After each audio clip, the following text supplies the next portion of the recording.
Director of Sunrise, and I'm based in Minneapolis. And it's really awesome to be here with you today. And I'm the reason it's so awesome is that ever since last Tuesday when Chris Raab won, I've been just riding this high that feels like we are on the cusp of a shift in American politics right now. And I don't know if you guys can feel it too, but I'm like, there are just so many people who are sick and tired of establishment politicians. And we are finally getting to make that heard. Um, I was when Chris won, I was transported back to a very different election night in 2024, when something very different happened, when we learned that Jamal Bowman had lost his primary because AIPAC had dropped millions and millions of dollars against him. And in that moment, I remember being like, oh my God, this political machine has figured out how to crush these incredible candidates. And if we do not figure out how we can out-organize AIPAC money, we are not going to be able to win the futures that we want.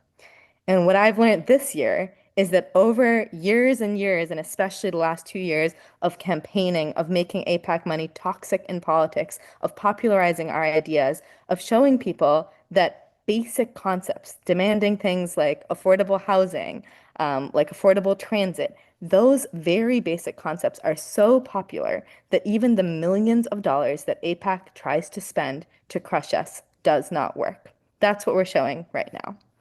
So that's what we're on the cusp of. We're on the cusp of a shift in American politics where ordinary ideas get to beat organized money, where organized ideas get to beat organized money. And I don't think that the Democratic establishment has any idea what is coming for them. I think they're about to be utterly blindsided by the primaries that are coming.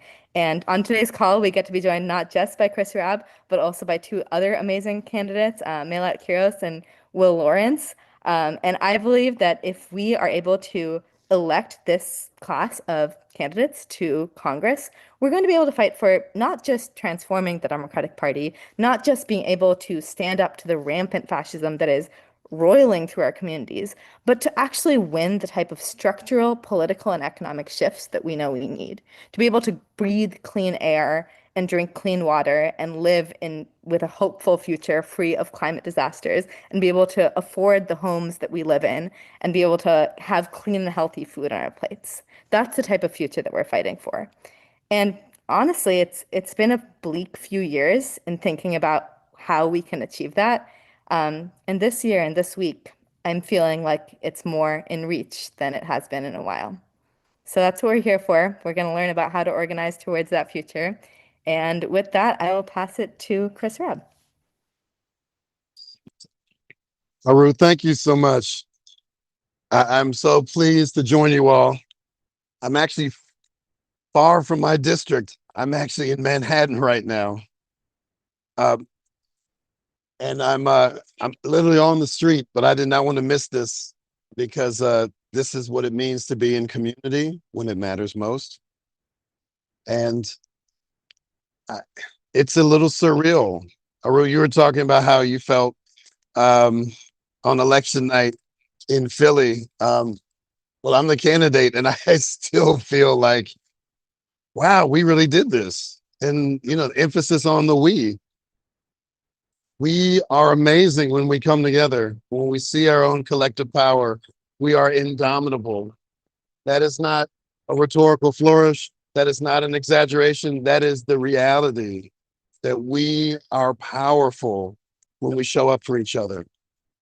And for those of you who have heard of me, you probably only heard of me recently because I've been running for 10 months and I was not the front runner. I was the outside anti-establishment candidate who was outflanked, outnumbered, outraised. And we pulled it together with a people-powered grassroots campaign. 90% of the money I raised came from folks who gave them less than $200, from nearly 1,000 people across the country, over 1,000 volunteers, knocking over 125,000 doors in the bluest congressional districts in the nation. We have more raccoons than Republicans in this district. Facts. And it was the first time in 35 years that there was no incumbent on the ballot. So people thought that we have a level playing field, but we had to make sure that people didn't think that it was a foregone conclusion that the establishment backed candidates were inevitable. And we showed that establishment politics can't come close to grassroots mobilizing, and that organized people beat organized money every time. And it's a great district. It's the left side of Philly, full of wonderful neighborhoods, aggressively young and diverse, and wanting real change, real change. And there were people who said, well, you're a Black Democratic Socialist. How could you possibly win in this old machine run town? And here we are, and sending a message to all these other amazing candidates and communities around the country saying, we got this. We really got this. And without sacrificing our values, without pandering, and doing the work. And that's a tribute to all of you, for those of you who followed this race, who've donated, who volunteered, whether knocking on doors or doing anything virtually. Like this is what real power looks like. And I got to tell you, folks, I've been in this game a while, and I've never seen the establishment so shook. They are nervous because we're coming for them. It's not just the billionaire class. We're coming for them too. Don't get me wrong. But the corporate Dems, entrenched power, they haven't seen nothing yet. And that's because of us. No candidate will save us. No one party will save us. Only we save us. And I'm a reflection of the best of us, the folks who choose to stand up when it matters most. And so for all the people who stood up for me and with me, I'm giving it right back. That's why I'm here. That's why I'm on the call on the streets of Manhattan. I'm here in service of a larger cause that's so much bigger than any one of us, and sure as hell bigger than the Democratic Party. And just to be clear, I'm not running for Democrats. I'm running for the people, the many, not the moneyed. It is so much bigger than this corporate duopoly that we have to destroy. And we're going to do that together. And we're going to use radiant love towards shared prosperity and collective liberation. That's what I'm about. And I know you all are too. I know a number of you who are joining the call and so many more who I've yet to meet, but please know that I am here for all of you. And it was truly a collective effort. I mean, we got Sunrise Movement, we got Working Families Party, we got 1PA, Reclaim, DSA, we got Congressional Progressive Caucus, we got individual folks. Like, we got so many amazing people and organizations who are working shoulder to shoulder to make sure that it didn't start with me, and it sure as hell not going to stop with me. Look, I'm looking at Melat. I'm looking at you. I am so, oh my goodness. I just love that you're running. Like, you didn't have to do this. And I know you were going through so much, and I've been there. I believe in you. You're exactly what we need. And look, I know I'm going to be reinforcements to the great folks who are in Congress, but I want to have as big and fabulous a bunch of classmates coming in, and we need you. And William, Look, there's so many people we need. So I'm here for you. We got this, but only if we step up when it matters most. And this is that moment. So look, I know I'm running on. I'm just so moved because we have such badass candidates, not just folks who happen to have a D behind their name. Like that is so uninteresting and uninspired, but folks who are doing the work, who are closest to the pain, who are sacrificing so much, who are leading to be public servants and not politicians. Please know how important that difference is. And that's what I see. That's what I seek to embody. And I'm going to help anyone and everyone I can who's down for that righteousness. So um, thank you all. I'll leave it there because I'm getting all emotional. We love the emotions, Rep Rab. No need to apologize. Let's get some hearts and claps and emojis in the chat for Rep Rab. Look at all that. Thank you so much for being here. I also just wanted to quickly mention, as a little spoiler, folks, after we hear from folks who will be making some calls, and this morning I got the call totals from Rep Rab's race. We made a little under 124,000 calls. That's incredible. And I just want to say right now we have about 100 people. Let's say 100 people stay on through the end of the call and make calls with us for about an hour. That'll be around 50,000 calls. That's almost half of the entire call total made during Rep Rab's entire race. And so it just goes to show that like people power is what makes us win. So we got some more speakers coming, but just know that we're also putting in the work in today's call. And with that being said, I'd love to hand it over to Rosemarie from the Justice Democrats to talk a little bit about the campaign up in Philly and what the Justice Democrats' overall strategy is. Take it away, Rosemarie. Hey all, I'm Rosemary. I'm campaigns director at Justice Democrats. I'm just really excited to be with all of you here today and great to see you again, Rep Rab. We're just so excited about your win last week. I'm going to give a little bit of background and just say that since our founding, JD has really focused on helping lead our movement strategy to build power for the working class by waging a war for the future of this party through Democratic primaries. We first started by helping elect the squad in 2018, and since then we recruited and elected leaders like Summer Lee, Jamal Bowman, and Cori Bush to join them in Washington. We all have crucial parts to play in our movement, and since the beginning, JD's focus has really been on targeting the bluest seats in Congress, where working class communities are being represented by people who are not there for their best interests, like AIPAC shills or folks who are just straight up bankrolled by corporations. This cycle has been really, really busy so far, and we were just so excited to be part of the incredible coalition that helped elect Rep Rab in Philly last week, alongside the groups on this call and also the groups on the ground in PA. It was just so well deserved and truly the result of Rep Rab building organizing power on the ground for years and standing up for his community and his district as a state rep, even when that came with really serious political consequences. These are the type of candidates with the moral clarity and the political courage that make up our slate of fighters. And these are the folks that we want to be sending to Congress this cycle.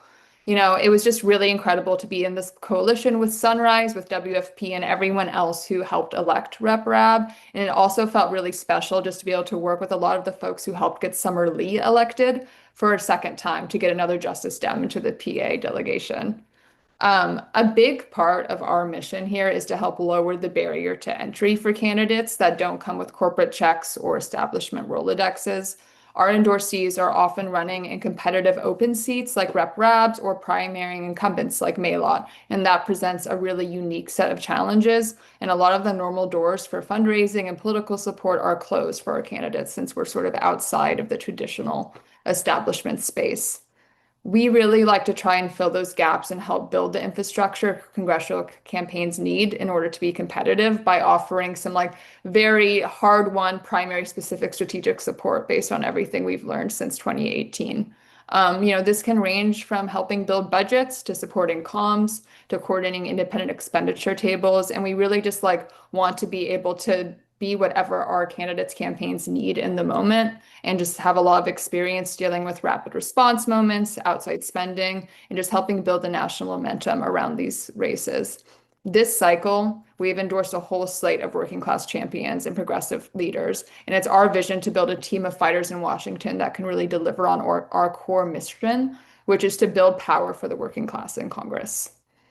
The next month is going to be really, really busy. We have a ton of primaries, and we just have so many great candidates, including Maylot, particularly at the end of June. And we're just really, really proud to be supporting you, Maylot. Like, you've really shown us what true moral courage looks like. Maylot had sacrificed her career to speak out against the genocide in Gaza and is truly running on a vision to build a brighter future for Denver. And we're seeing in response that voters in Denver, like those across the country, are really ready to turn the page on a Democratic Party that's failing to fight back against Trump and fight against corporate interests or deliver lower costs for everyday people. These leaders, like Diana DeGette, who are bankrolled by big pharma and corporate PACs, are about to face another thing that's coming. Maylot is really exactly the type of leadership that we're looking for right now. Leadership that's rooted in her community's lived realities and that will never back down against wealthiest or more well-connected interests. We are just in this really unique moment right now where we're seeing voters this cycle much less willing to settle for these milquetoast establishment folks who want and really fight to get more from their party. And I think it's really up to all of us here on this call to harness that energy and send more folks to Congress in the next 3 months here. I think Rep. Raab's victory proves that we can beat AIPAC, we can beat the Democratic machine, and we can really just beat anyone when our movement is united and together. I just want to say I'm really excited to be here with you all today and to go out and win more this cycle. Thank you. Go ahead. Hey, I Go just ahead, want to Rep. say real quick, I was hoping to make a specific shout out to my people at Justice Dems. So I'm just going to take that moment now. How Justice Dems has shown up has been truly meaningful and effective and intentional. And again, all of this is rooted in collaborative effort that made my success possible. And it's going to be at the heart of all of the fabulosity that's going to bring Maylot and William into power in the most meaningful ways. Lovely. Thank you, Rep. Raab, and thank you, Rosemary. Gonna hand it over to another key partner in this race, Steph from the Working Families Party, to tell us a little bit about, what the Working Families Party strategy is, what it was in Philadelphia, and what it took to win in Philly over these last few months. Take it away, Steph. I appreciate it. Thank you. Peace, y'all. I'm Steph. I use he and they pronouns. I'm the political director for the Pennsylvania Working Families Party. PAWFP is a grassroots political party. We're building a political home for the working class, the multiracial working class. And our party is really interesting, right? Like, our role in the movement is both as a grassroots organization and as a party. We were successful in 2023 at electing 2 Working Families Party candidates for city council, ousting the at-large Republicans. And so now Philadelphia has only 1 Republican on city council, and we're hoping that next year we can make it so that there are no Republicans on city council. Our coalition, we sort of act as a convener for many C4 organizations, and our political strategy is simple. We center the people who are closest to the pain and closest to the issues. And I think this time around, I'll take it a step back. So in 2016, when Rep. Raab was first elected, he wanted to also be nominated on the Working Families Party ballot line, but because there is no fusion voting in Pennsylvania, Rep. Raab was not able to do that. And so we went to court. We were unsuccessful, but it really opened a dialogue, and I think opened some opportunities for working families to really expand folks' understanding of what political parties do and what they represent. And over the course of several years, helping elect the Philly's first progressive DA, Larry Krasner, being a part of a coalition that helped elect Summer Lee back in 2020, who was the first Black woman elected to Congress in Pennsylvania, and Pennsylvania's first squad member.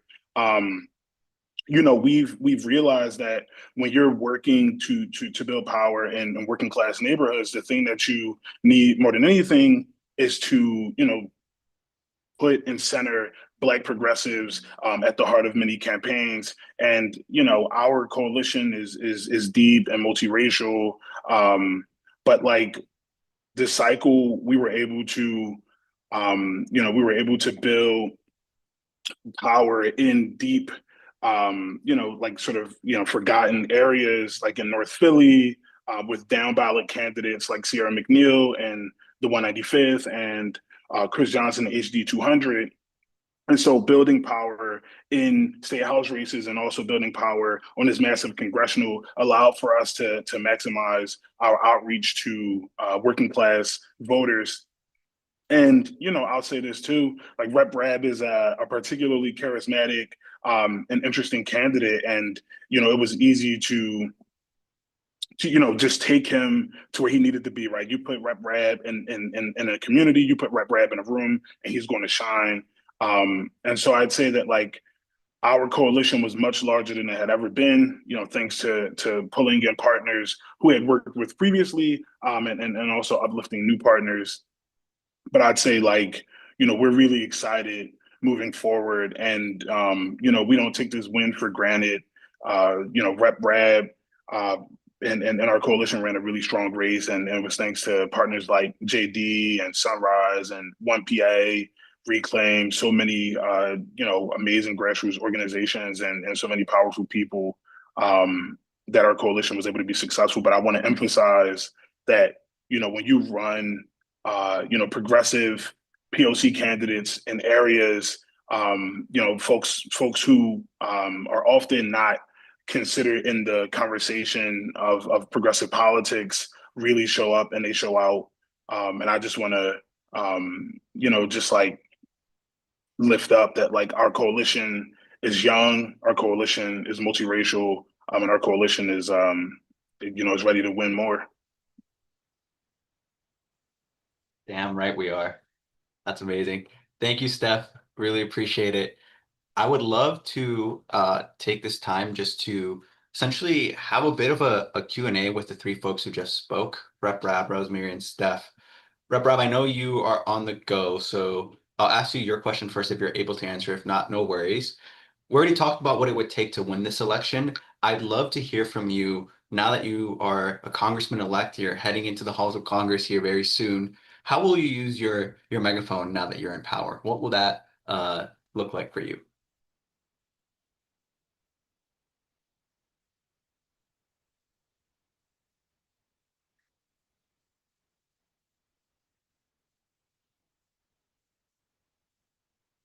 Okay, Rep. Rabb is missing in action. He might have left. No worries. I will shift over to our two folks. I have some questions for y'all. The first is, you know, there is a lot of anti-establishment energy. You know, the folks on this call, the thousands and likely millions of both Democrats and Republicans who are, you know, criticizing the establishment. And especially the Democratic Party is rightly criticized for being a weak opposition party. How can we, how can competing in the Democratic primaries actually help us shift that political power?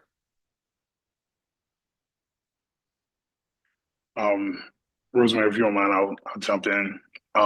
You know, I think that, you know, like any other thing, right? Like if we are serious about contending for power, then we have to challenge power where the Democrats play, and they play in primaries. And so in order for the Democratic Party to be a vehicle which you know, with which we, you know, exercise our power, we need to take it over. And the only way we take over the Democratic Party is by challenging establishment Democrats in primaries. Yeah. I mean, I think it's just like undeniable that the Democratic Party, where they're at right now, are losing, right? And like this process, what we're doing, what we're all fighting for, is making them stronger by being disruptive, by bringing in folks who are actually going to like fight for their communities. And I think that we have the opportunity to really define the fights within the Democratic Party and really push them to be better and actually get this to a point where, like, if we're able to capitalize on this progressive momentum that we're seeing across, you know, across all of the states this cycle, we have a real opportunity to like make this better. Obviously, you can't just do that in one cycle, right? But like this is, you know, we're in this fight, and I think we can they will end up better as a result of all of these, win or lose. Lovely. Yeah, yeah. I would love to, maybe the next 7 or so minutes, I'd love to open up the Q&A for the audience. There's a Q&A function down at the bottom of your screen that you should be able to see. Feel free to hit that to drop in a question for our lovely panelists. And yeah, would love to answer some folks' questions on the call. This is a collaborative space meant for all of us to really know how we're supposed to be doing this.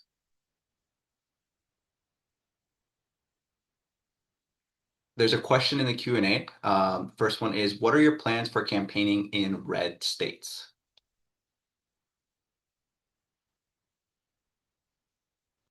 Pennsylvania is a it's a purple state and has swung back and forth between 2016 when it trended towards the Republicans and Trump, and 2020 when it turned blue for Biden. And so I think that I'm kind of privileged and well positioned to be in Philadelphia, which is a solidly blue city.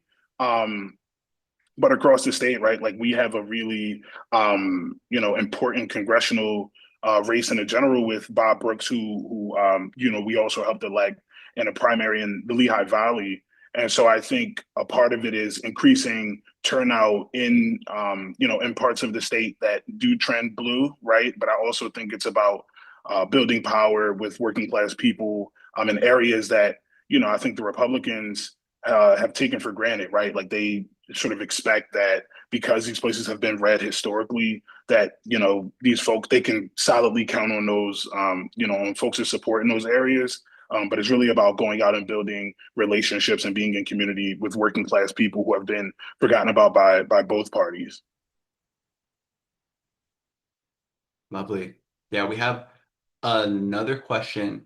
How are we dealing with the impacts on AI or of AI on workers in the environment and society at large in the coming years?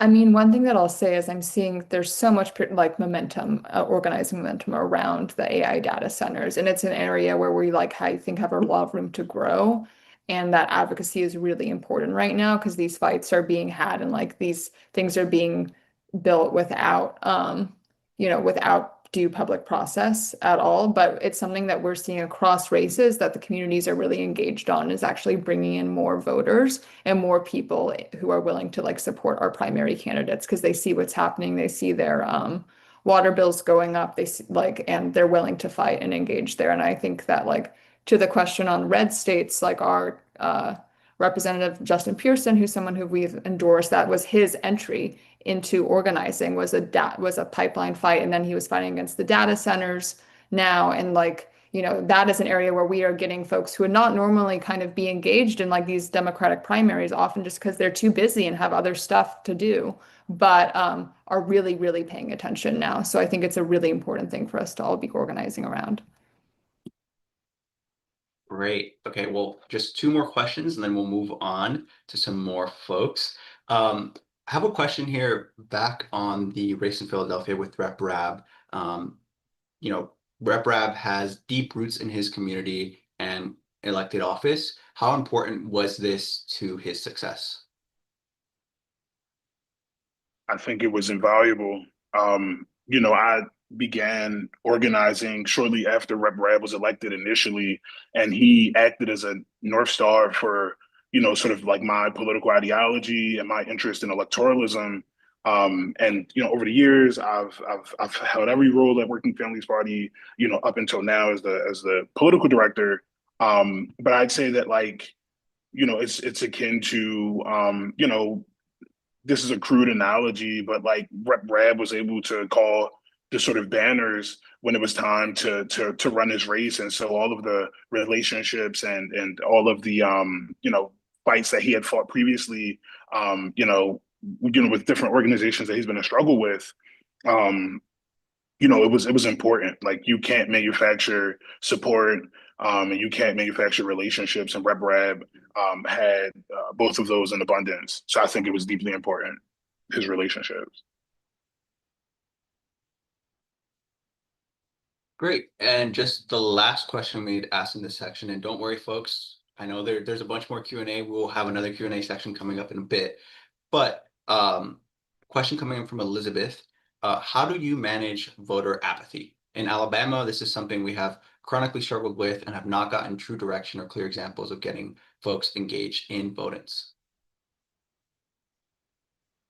I think this is a huge thing that we're constantly dealing with. And for me, it comes down to like it's up to us to meet voters where they are and bring and push for candidates who are really going to fight for them and are going to be inspiring enough to get through that apathy.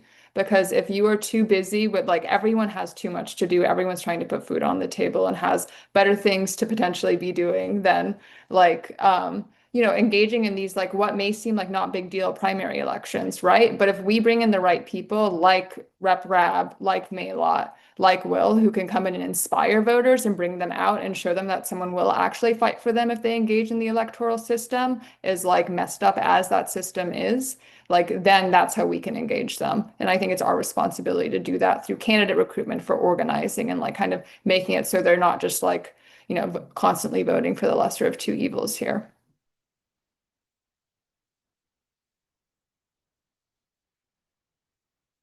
Absolutely. Well, thank you so much, Steph and Rosemary. Really appreciate y'all's insights to these questions. And now we are switching gears a little bit. We'll be hearing from our candidates. So first, I'll hand it over to Maylott Quiros from Denver to talk about who she is, why she's running for Congress, and contextualizing her fight against the corporate incumbent. Take it away, Maylott.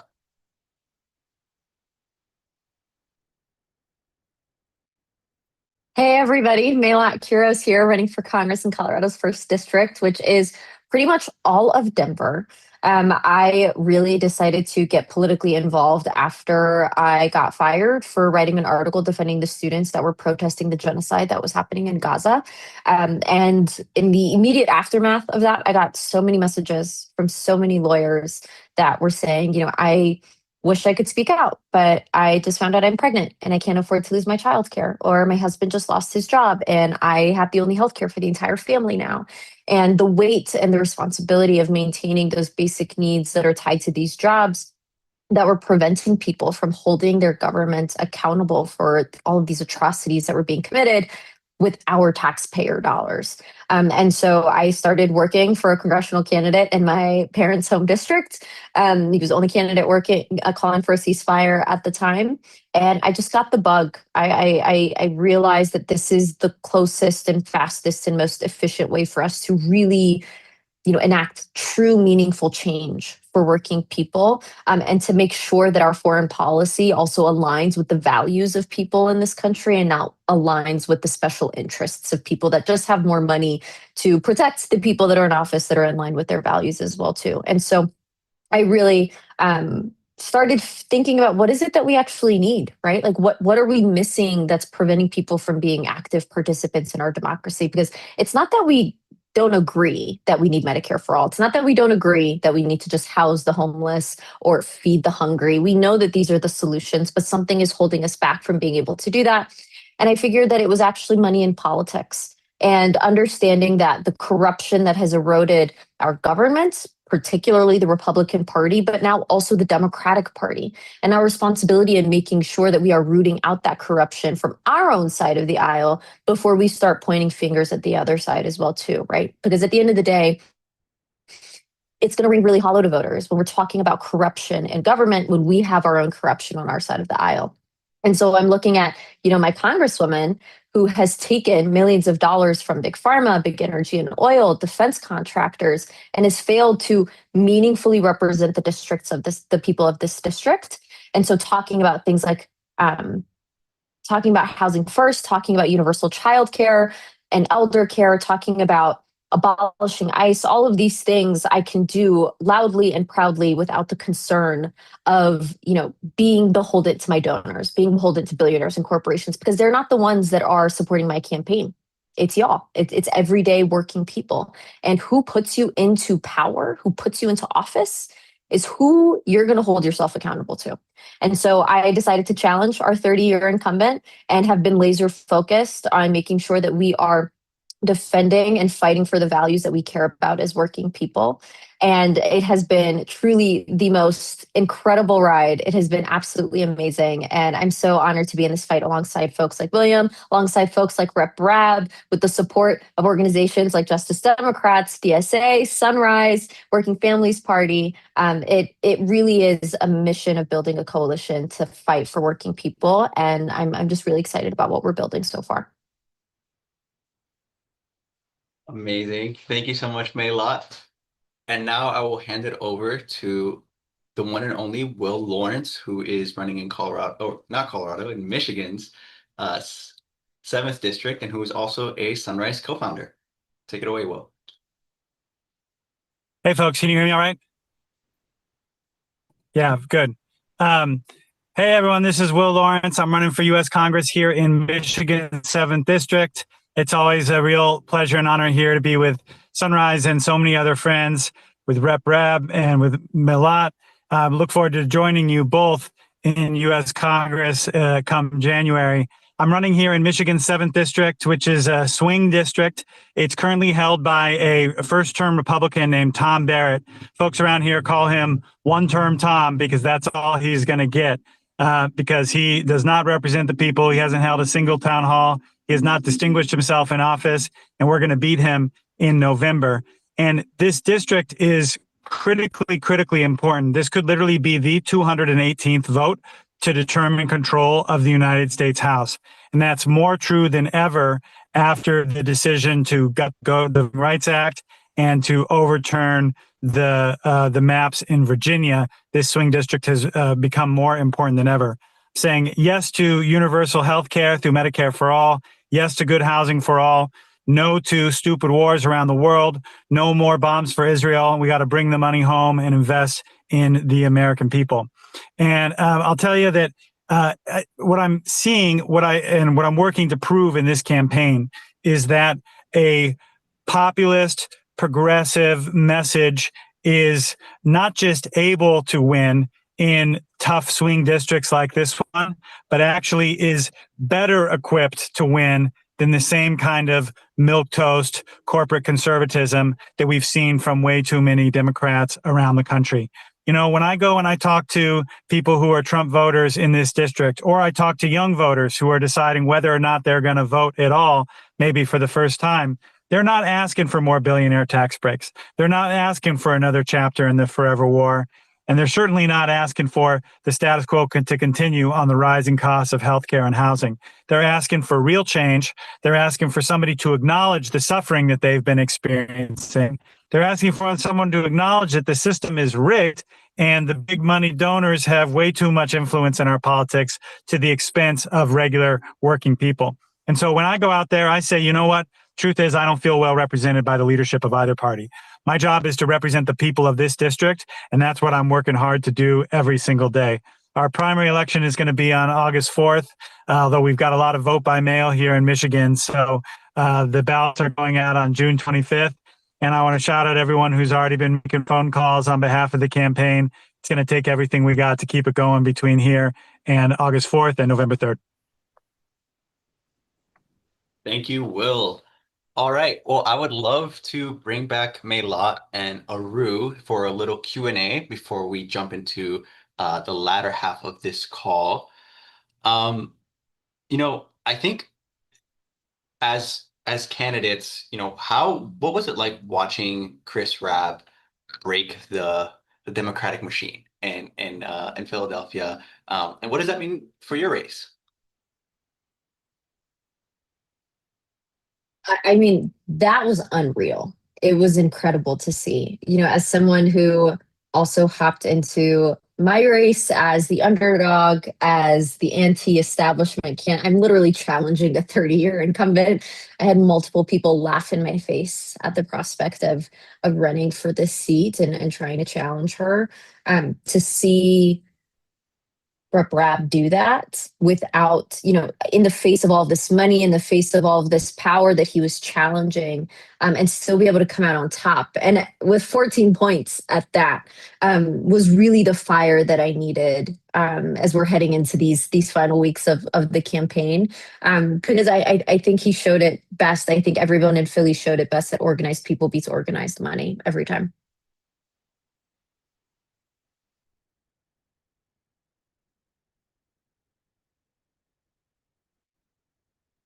Absolutely. Um, yeah, we have a question in the Q&A. Will, this probably applies a little bit more to you, but what are some strategies folks are thinking about when it comes to reaching rural voters?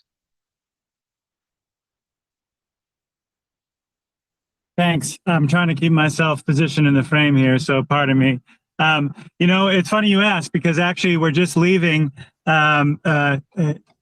Leslie, Michigan, which is a small town in a rural area in the southern part of the district, where we just had an event, actually at a game shop, like magic cards and collectibles here in Leslie. And so, first of all, you got to find your friends, find them where they are. In this case, it was some local city council people from a couple of small towns in the area, and one of them owns the game shop, and he's about my age, and so he agreed to host an event. And we had people out. There were a couple of staunch Republicans in the room, and then other young people, the whole political persuasion. We had the whole spectrum in the room. And you just got to go out and meet people where they are, try to find a common language. The truth is that people are feeling frustrated with the way things are.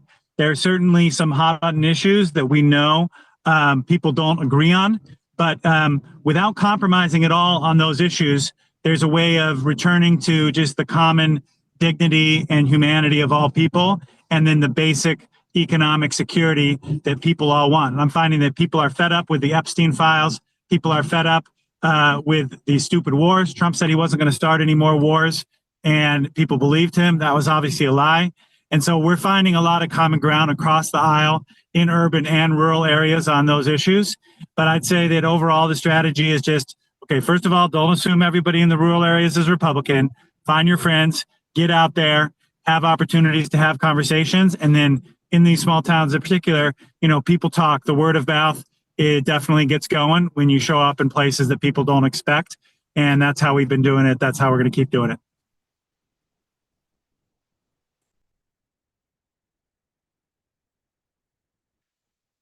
Nice. Well, as more questions come in, I'd love to ask a question as someone who has, as a staff member on Sunrise who's been helping out in these races. One thing that's kind of come up for me, even just as someone who's like a regular person taking in the news, is the way AIPAC's influence has sort of maybe changed a little bit. I would love for folks to talk a little bit about the ways AIPAC's influences manifested differently this year as opposed to previous years.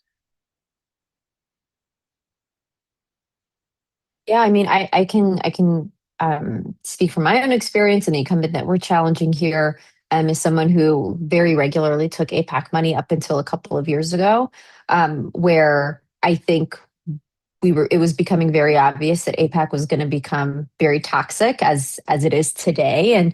And because of that, AIPAC has figured out that they're going to need to move a little differently and a little bit more covertly. And so, the incumbent I'm challenging continues to take donations from, members of the Colorado chapter of AIPAC, and from big donors to AIPAC in general.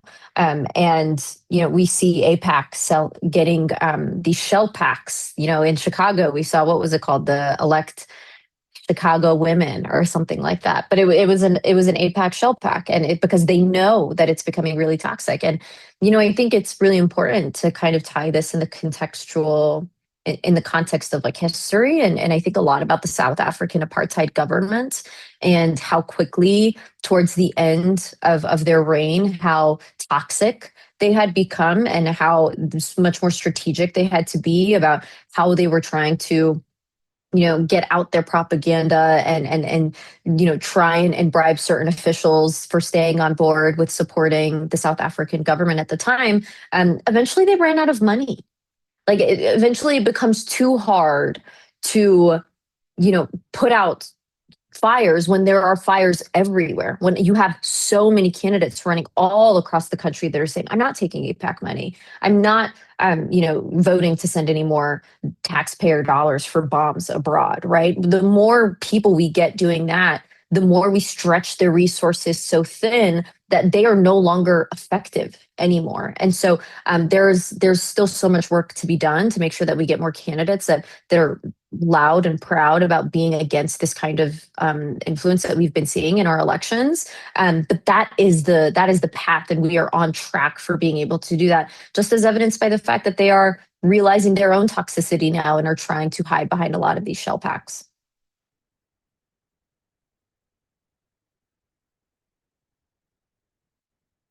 I don't have much to add other than just to say that,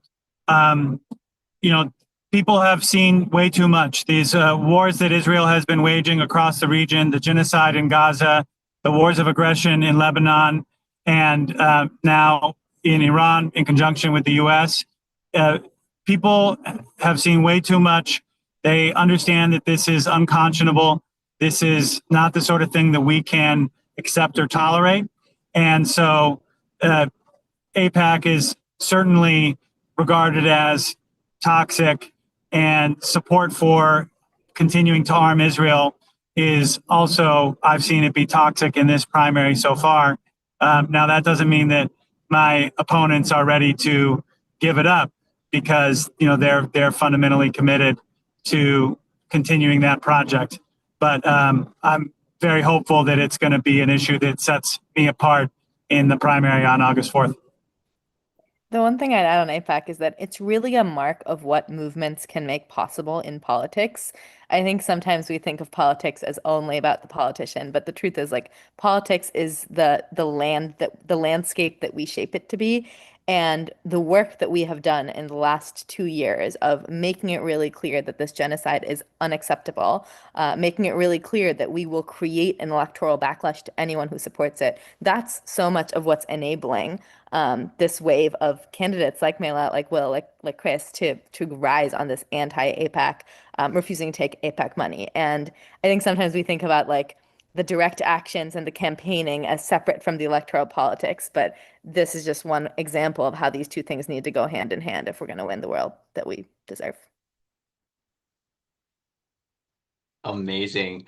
I wish we could keep going for another hour, but want to be respectful of folks' times. And, it's great that we have all this energy, all this hype. Now we're going to channel that hype and go talk to some voters. So give some love to Melat and Will, Aru, Rep Rab, all of our panelists who were here, who spoke earlier, who answered your questions. If you have any other questions, I'm sure folks from the campaigns can drop a campaign website where you can reach out to them to answer any of your burning questions. So with that being said, I will hand it over to our good friend Meredith from Sunrise, who will talk us through some phone banking and what that will look like tonight. Take it away, Meredith.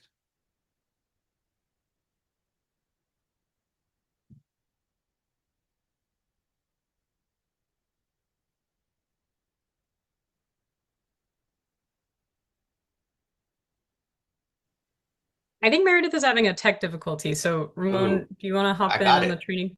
No worries. We roll with it, as we always do. Okay, folks, we're going to be making some calls for Melat Kiros tonight. I know Will was also on the call, but Melat's race is a lot sooner. And there are plenty of Will Lawrence and Melat phone banks that I will be showing a link for here in a second that folks can sign up for. But we're going to get started here in a little bit. The first thing I want to talk off the top is just that, stopping these wars that we've talked about, abolishing ICE, setting up a Green New Deal, all of that is so popular with folks. There's really great polling that shows, especially in Will's race, that once folks really learn about the candidate and they learn that they're all for these things, they're like, oh, this is great. Yeah, I love this candidate. So what our job is to do today is to connect with those voters and talk to them about how we can accomplish that